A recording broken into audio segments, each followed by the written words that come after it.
Wow. Sit down. Sit. I order you to sit.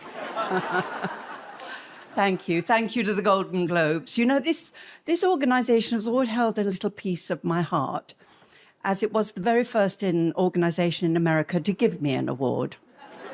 As eccentric as that group was, they noticed a small piece called Losing Chase that was way under the radar and gave me a beautiful golden ball.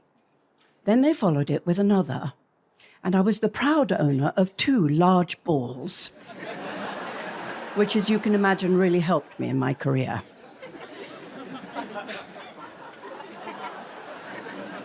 The DeMille Award was described to me as a career recognition, but I prefer to think of it as a life lived, a life survived, a life enjoyed, a life sweated, and a life carried on, hopefully.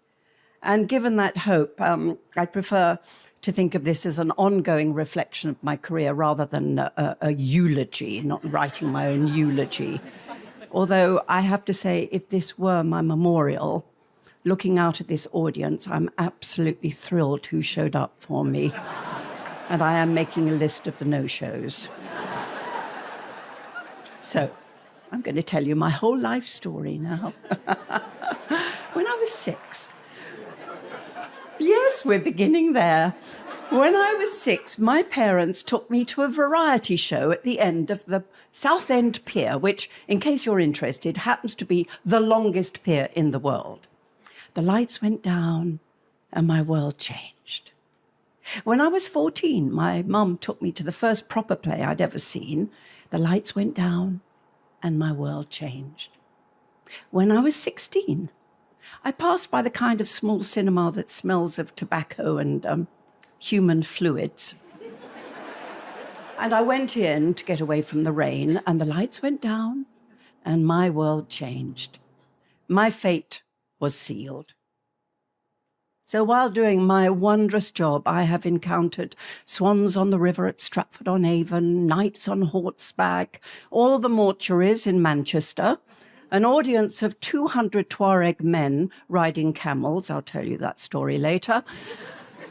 The gate man at MGM Studios as I drove my 67 convertible Mustang in the sunshine of Los Angeles. Good morning, Miss Mirren. Heaven. And exploding pubs and corgis and the miracle of Baryshnikov dancing, which you just saw. And you know what? I'm only up to 2015.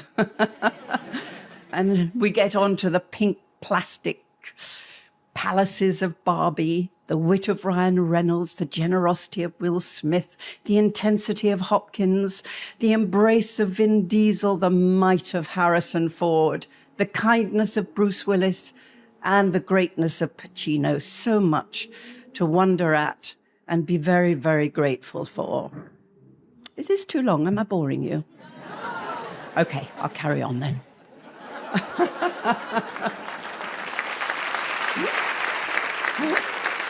So I want to thank the writers, but from Shakespeare through to Taylor Sheridan and Jess Butterworth, via Peter Greenaway, Chekhov, J.M. Barrie, Strindberg, Harold Pinter, Ian McEwan, Turgenev, Arthur Miller, Tennessee Williams, Racine, Eugene O'Neill, Alan Bennett, Peter Morgan, and that's just a few of the writers whose words I have learned, interpreted, and spoken. And I want to thank all the producers who curate this creativity with courage. Are there enough C words in that sentence?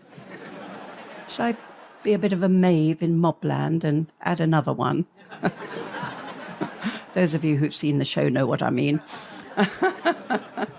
I can think of another C word, but I don't think I'll say it. The directors, of course, who lead, inspire, cajole, demand, and encourage. The costumiers, the cinematographers, the prop masters, the makeup mistresses, and especially the third AD, who greets you on a rainy morning, 4 o'clock, 5 o'clock in the morning, muddy field, and then says goodbye 13 hours later, still smiling. Thank you, third ADs, all of you.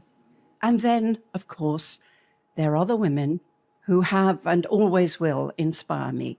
Monica Vitti, Anna Magnani, Jane Fonda, Betty Davis, Judy Garland, and those whose first names are all that are needed.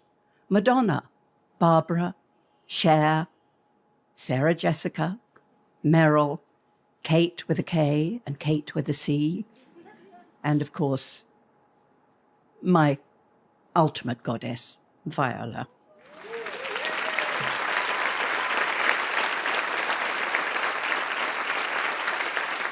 And now, everyone's two favourite words of any acceptance remarks. In conclusion, thank you to the Golden Globes for this honour. Thank you to Harrison,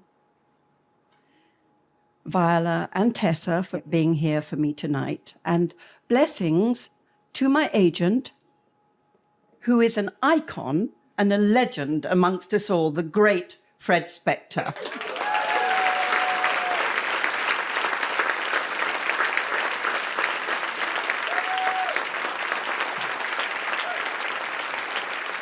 And last of all, love and respect to my husband, Taylor Hackford, and love to my family who are sitting here joining me at the table. Thank you so much, guys. You mean everything to me. You know that. So I'm going to have a cocktail now.